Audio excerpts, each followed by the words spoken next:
睡觉，睡觉，睡觉，睡觉，睡觉，睡觉。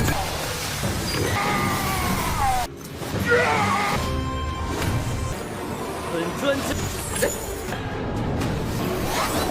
去死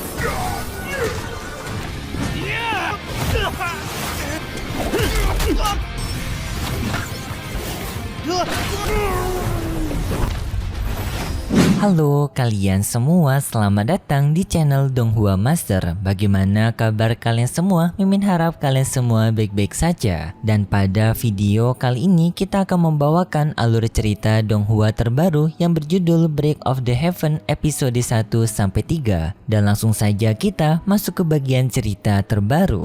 Cerita ini dimulai dengan diperlihatkan MC kita bernama Li Ji yang tampak memakai pakaian modern, tetapi sekarang ia berada di dunia kultivasi. Dengan di sini Li Ji bertarung melawan para pasukan yang menggunakan senjata tombak.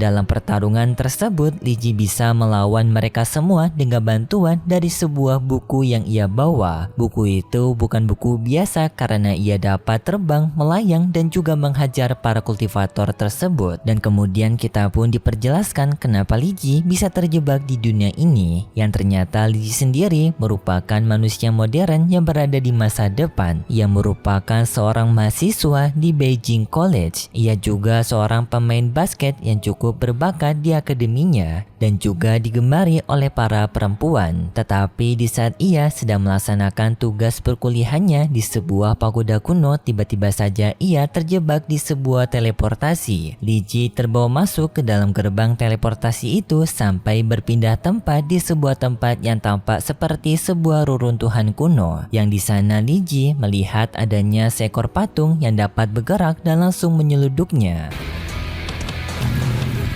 Yang setelah itu patung tersebut membawa Li Ji berkeliling mengenai dunia baru ini. Tetapi waktu mereka yang sedang terbang di atas udara, konyolnya patung batu tersebut malah tersandung yang membuat mereka berdua terjatuh. Dan setelah itu patung batu itu pun berubah menjadi seekor binatang yang ia memperkenalkan dirinya kepada Li Ji bernama Tuan Ge Qilin yang dapat dipanggil oleh Li Ji sebagai Tuan Ge.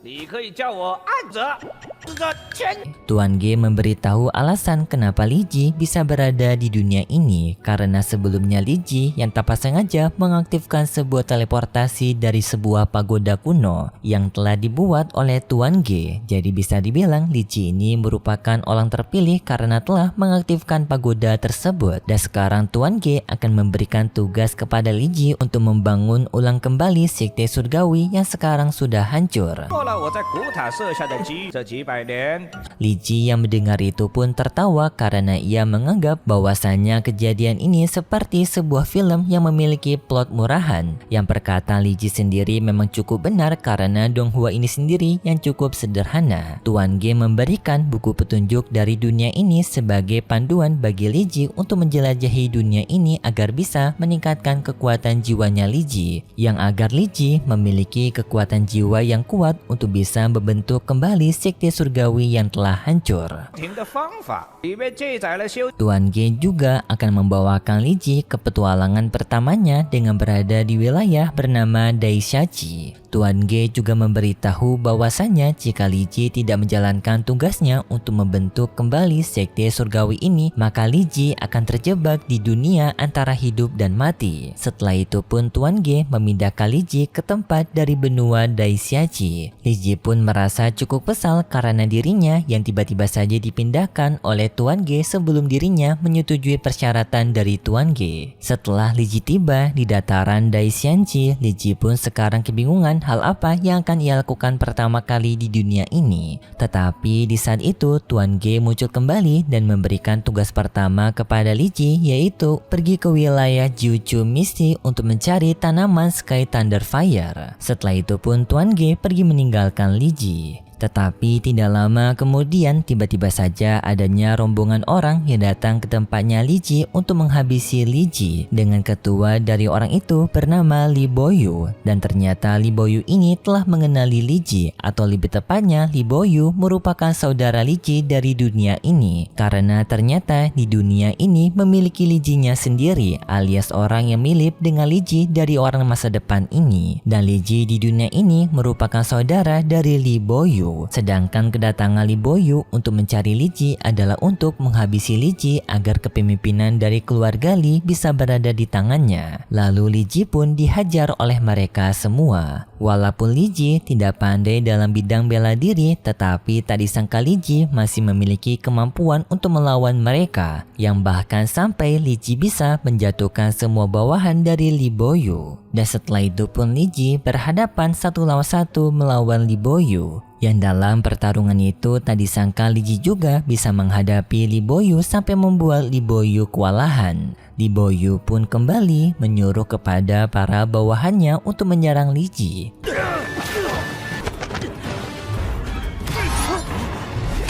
Namun di saat itu tak disangka Li Ji dilindungi oleh sebuah dinding spiritual yang membuat Li Ji selamat dari serangan mereka. Dan setelah itu pun tiba-tiba saja dari tubuhnya Li Ji muncul seekor makhluk hidup yang keluar dari tubuhnya. Ia memberitahu kepada Li Ji bahwasanya dirinya merupakan kekuatan jiwa Li Ji yang disebut sebagai Xiaoqi. Xiaoqi juga memberitahu kepada Li Ji bahwasanya setiap orang yang berada di dunia ini juga memiliki kekuatan jiwa mereka masing-masing. Dan untuk kekuatan jiwanya Li Ji adalah kekuatan dari senjata ajaib kuno. Li Boyu yang melihat itu pun juga merasa tertarik dengan senjata ajaib kunonya dari Li Ji. Ia pun dengan segera menyuruh kepada para bawahannya untuk mengambil senjata ajaib kuno milik Li Ji. Para bawahan dari Li Boyu pun dengan segera maju menyerang balik Li Ji. Li Ji dengan segera meminta kepada Xiaoqi untuk segera mengeluarkan senjata ajaib kunonya. Xiaoqi menerima perintah itu dan ia pun mulai mengeluarkan senjata ajaib kunonya. Yang waktu Xiaoqi mencoba untuk mengeluarkan senjata ajaib kunonya Li Ji berharap bahwasanya senjata ajaib kunonya merupakan sebuah pedang naga. Tetapi kocaknya senjata ajaib yang dikeluarkan oleh Xiaoqi merupakan sebuah batu bata yang disebut dengan batu bata Sang Baishen. Li Ji yang melihat ini pun merasa kecewa, tetapi ia mau tidak mau harus menggunakan senjata ajaib batu batanya untuk menghadapi para bawahan dari Boyu. Walaupun Li Ji menggunakan batu bata tersebut, tak disangka Li Ji bisa melawan mereka semua. Dan juga batu bata ini bisa dikendalikan oleh Li Ji di atas udara. Tidak hanya itu, tak disangka MC kita ini juga ternyata merupakan orang yang overpower karena baru pertama kali ia menggunakan senjata batu bata tersebut, tetapi ia sudah memahami cara menggunakannya. Ia dapat membuat senjata batu batanya menjadi dua dan menghajar semua bawahan dari Li Boyu sampai membuat mereka semua rata. Pertarungan duel antara Li Ji dan juga Li Boyu pun terjadi, yang dalam pertarungan duel tersebut Li Ji menggunakan batu batanya menghajar Li Boyu. Yang sampai pada akhirnya Li Ji bisa menjatuhkan Li Boyu menggunakan senjata batu batanya, sampai membuat Li Boyu terpental dan juga terluka akibat senjata batu bata tersebut.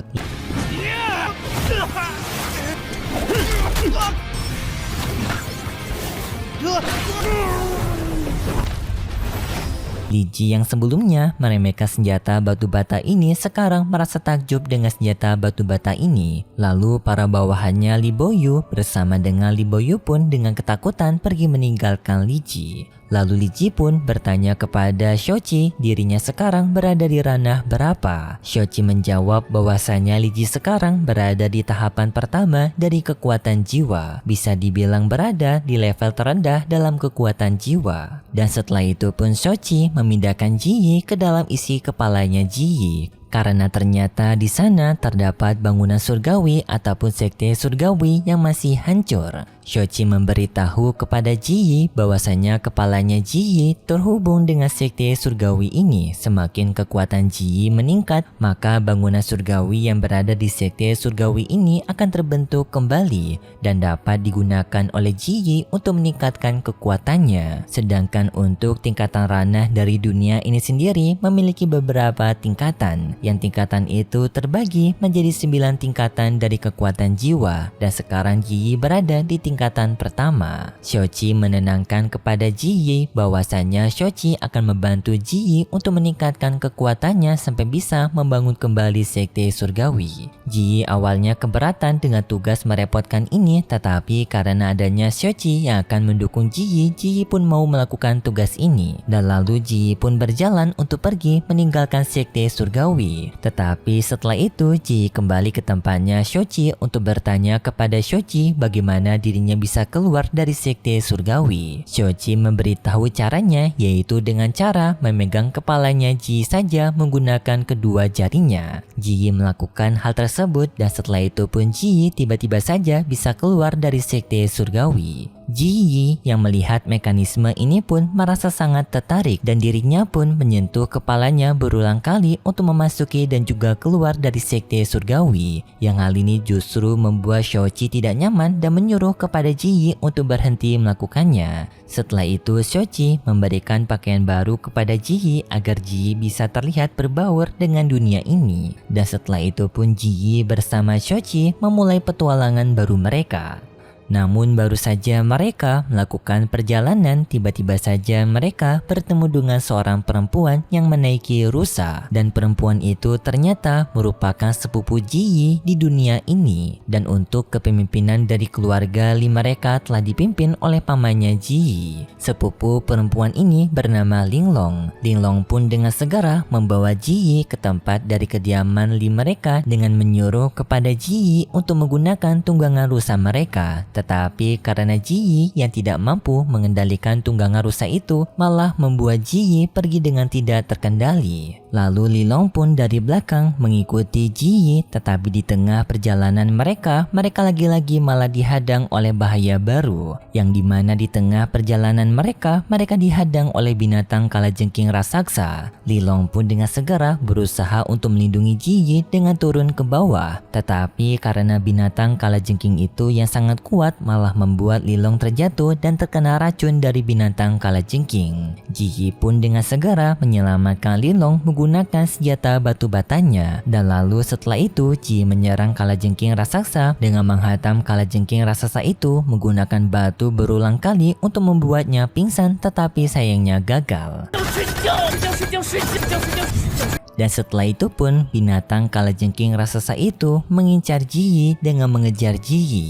Untungnya di saat itu adanya Linglong yang berusaha untuk melindungi Ji Yi dari atas udara menggunakan senjata panahnya. Ji Yi pun bersama Lilong bekerja sama untuk menghadapi kalajengking raksasa itu. Dengan Ji Yi kembali lagi menggunakan senjata batu batanya untuk menghajar kalajengking raksasa, tetapi serangan Ji Yi tidaklah berhasil karena kulit dari binatang kalajengking raksasa itu yang sangat keras. Kalajengking raksasa itu pun maju menyerang Li Ji. Untungnya dengan segera Linglong melepaskan tembakan panahnya yang membuat kalajengking raksasa itu terluka, dan di saat itu Li Ji mengambil kesempatan tersebut menggunakan senjata batu batanya yang ia buat seperti sebuah putaran menyerang kalajengking raksasa itu dari bawah, membuat kalajengking raksasa itu pun akhirnya tewas. Dan setelah mengalahkan kalajengking raksasa itu, ternyata senjata batu batanya Li Ji dapat menyerap kekuatan jiwa dari kalajengking itu. Lilong juga memberikan penjelasan kepada Li Ji bahwasannya setiap senjata memiliki kekuatan mereka masing-masing, dan kekuatan senjatanya Li Ji dapat menyerap kekuatan jiwa dari berbagai makhluk setelah mereka kalahkan. Tetapi tidak lama kemudian tiba-tiba saja adanya Li Boyu, yaitu sepupunya Li Ji sebelumnya yang telah menyerang Li Ji, datang ke tempat mereka kembali,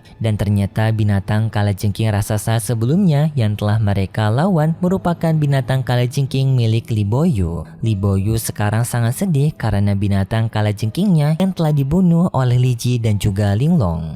Li Ji bertanya kepada Li Boyu sebenarnya kenapa Li Boyu mengincar nyawanya. Li Boyu mengatakan bahwasanya ia tidak akan memberikan informasi sedikit pun kepada Li Ji. Li Ji merasa tertantang dengan perkataan Li Boyu dan berniat untuk menyerang Li Boyu menggunakan senjata batu batanya. Hal ini pun membuat Li Boyu ketakutan, dan dengan segera pun ia mau memberikan informasi kepada Li Ji, yang dimana alasan dirinya untuk mengakhiri nyawanya Li Ji adalah untuk merebut keluarga keluarga Li. Karena adanya perjodohan antara keluarga Li dan juga keluarga Taikang. Tetapi karena Li Ji yang memiliki kekuasaan keluarga Li membuat mereka sulit untuk bisa melakukan perjodohan tersebut. Jadinya itu alasan kenapa mereka mencoba untuk memusnahkan Li Ji agar mereka bisa melakukan perjodohan antara keluarga Li dan juga keluarga Taikang. Namun Li Ji yang mendengar masalah ini merasa terbebani untuk ikut campur dalam keluarga ini. Karena Li Ji telah memiliki masalah sendiri untuk membangun kembali sekte surgawi. Jadinya Li Ji juga tidak tertarik untuk ikut campur dalam masalah keluarga ini. Lalu Li Ji pun ikut bersama Linglong pergi ke tempat dari kota Fuya. Kemudian pun kita diperlihatkan di kediaman keluarga Li yang sekarang ibunya Linglong yang bernama Li Fengyong sedang berhadapan dengan paman kedua. Karena ternyata seseorang yang telah memberikan perintah untuk memusnahkan nyawanya Lin Ji adalah paman kedua ini. Karena paman kedua berniat untuk membentuk kembali keluarga Lin dengan mereka meminta bantuan dari dukungan keluarga Lin. Jadi keluarga Li dan juga keluarga Lin merupakan keluarga yang berbeda. Ibunya Linglong merasa kesal kepada paman kedua karena berniat untuk memusnahkan Lin Ji hanya untuk bisa membentuk keluarga Lin mereka kembali. Si paman kedua pun merasa kesal kepada ibunya Linglong dan menyuruh kepada penjaga untuk membawa ibunya Linglong pergi. Tetapi di saat itu tiba-tiba saja adanya seseorang berambut putih yang datang menemui pemimpin Li Huwei sambil mengatakan bahwasannya ia telah mengetahui bahwasannya keluarga Li sekarang tidak baik-baik saja. Dan orang ini sendiri bernama Lin Gu, yaitu tuan muda dari keluarga Lin. Lin Gu merasa kesal kepada mereka karena Lin Ji sekarang yang masih hidup. Karena jika Lin Ji yang masih hidup, maka Lin Ji masih memiliki kesempatan untuk bertunangan dengan sang putri. Dan jika hal tersebut terjadi, maka si Lin Gu tidak memiliki kesempatan untuk bisa bertunangan dengan sang putri kaisar. Jadi alasannya kenapa Lin Ji sekarang diincar untuk diambil nyawanya agar untuk mencegah Lin Ji bisa bertunangan dengan sang putri kaisar. Dan agar si Lin Gu lah yang memiliki kesempatan untuk bertunangan dengan sang putri kaisar. Lin Gu pun dengan segera menyuruh kepada bawahannya yang merupakan manusia kelelawar untuk menghabisi Lin Ji. Manusia kelelawar itu menerima perintah dari Lin Gu, lalu ia pun pergi untuk mencari keberadaan Lin Ji. Sedangkan di tempatnya Lin Ji sekarang tampak Linglong yang telah membawa Lin Ji untuk menuju ke wilayah Juju. Karena tugas pertama Lin Ji sekarang pergi ke wilayah Juju untuk mencari tanaman Sky Thunder Fire. Tetapi sekarang Linglong tidak bisa ikut melanjutkan perjalanannya bersama Li Ji karena ia harus kembali ke kediaman keluarga Li untuk melindungi ibunya dari paman kedua mereka. Dan Linglong mengatakan bahwasanya ia akan selalu mendukung Li Ji agar Li Ji bisa menjadi orang yang kuat dan bisa membentuk kembali keluarga Li mereka. Karena bagi Linglong, Li Ji merupakan satu-satunya orang yang dapat membangun kembali keluarga Li mereka menjadi lebih baik. Lalu Li Ji pun dengan berat hati harus pergi meninggalkan Linglong. Setelah Li Ji melanjutkan perjalanannya melalui padang gurun yang panas tersebut, Li Ji melihat adanya sekelompok orang yang sedang melakukan perjalanan juga melalui gurun panas ini dengan mereka yang sangat kelaparan. Dan tidak lama kemudian Li Ji juga melihat adanya sekelompok orang yang merupakan rombongan dari pedagangan melewati gurun pasir juga. Dengan di sana adanya seorang perempuan yang merasa kasihan kepada para pengungsi jalanan tersebut. Ia pun menyuruh kepada bawahannya yang bernama Lian Dong untuk memberikan sedikit makanan kepada para pengungsi tersebut. Lian Bo menerima perintah itu, ia pun memberikan sedikit makanannya kepada para pengungsi itu. Setelah mereka memberikan makanan kepada mereka, tiba-tiba saja para pengungsi itu berebutan makanan. Sampai salah satu seorang anak kecil yang telah mendapatkan makanan itu tiba-tiba saja diambil oleh orang lain, yang padahal anak kecil itu berniat memberikan makanan tersebut kepada ibunya yang sedang kelaparan. Untungnya di saat itu adanya Li Ji yang memberikan pelajaran kepada pria itu agar tidak mencuri makanan dari orang lain. Setelah memberikan pelajaran kepada orang itu, Li Ji pun juga memberikan sedikit makanannya kepada mereka semua dan juga anak kecil itu. Bahkan pria sebelumnya yang telah dihajar oleh Li Ji juga memberikannya makanan. Setelah itu pun Li Ji pergi meninggalkan mereka semua. Dan perempuan yang berada di kereta tersebut melihat ke arah Li Ji dengan tatapan kagum. Di tengah perjalanannya Li Ji, Xiaoqi memberitahu kepada Li Ji bahwasanya ia melihat wanita yang berada di dalam kereta melihat ke arah Li Ji terus. Li Ji yang mendengar itu sudah mengetahuinya juga, dan Li Ji menebak alasan dari sang wanita itu melihat ke arah dirinya karena mungkin dirinya merupakan orang yang ganteng. Namun di tengah perjalanan tersebut, tiba-tiba saja Li Ji dihadang oleh manusia kelelawar yang sebelumnya telah diperintahkan oleh Lin Gu untuk menghabisi nyawanya Li Ji. Li Ji pun dengan segera meminta kepada Xiaoqi untuk memasuk kembali ke dalam senjata ajaib batu batanya untuk berhadapan dengan manusia kelelawar tersebut. Lalu pertarungan antara Li Ji melawan manusia kelelawar itu pun dimulai dengan manusia kelelawar menggunakan teknik kelelawarnya. Peraduan serangan antara batu bata Li Ji dan juga kekuatan roh dari manusia kelelawar itu pun terjadi.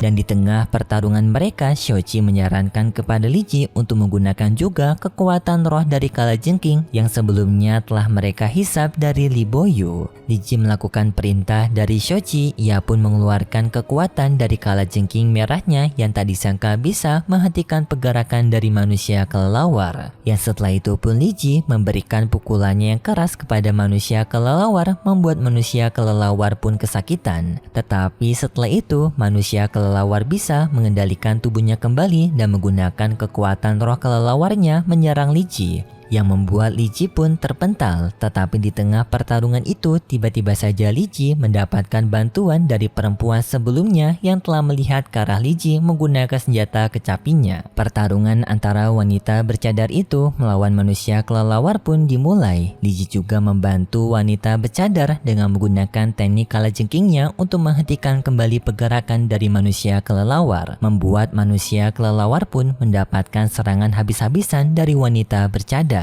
Tetapi setelah itu, manusia kelelawar dapat bergerak kembali dan dapat menyerang balik wanita bercadar, membuat wanita bercadar itu pun terpental. Untungnya di saat itu Li Ji menggunakan senjata ajaibnya kembali untuk menyerang manusia kelelawar, membuat manusia kelelawar pun terpental jauh dan juga membuatnya tidak tersadarkan diri.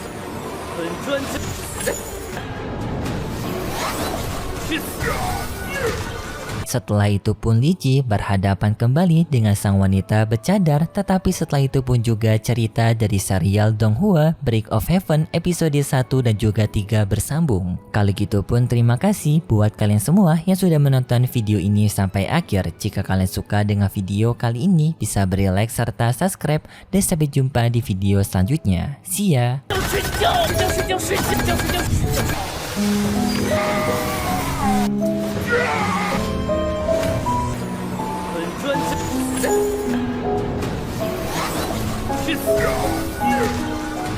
Yeah!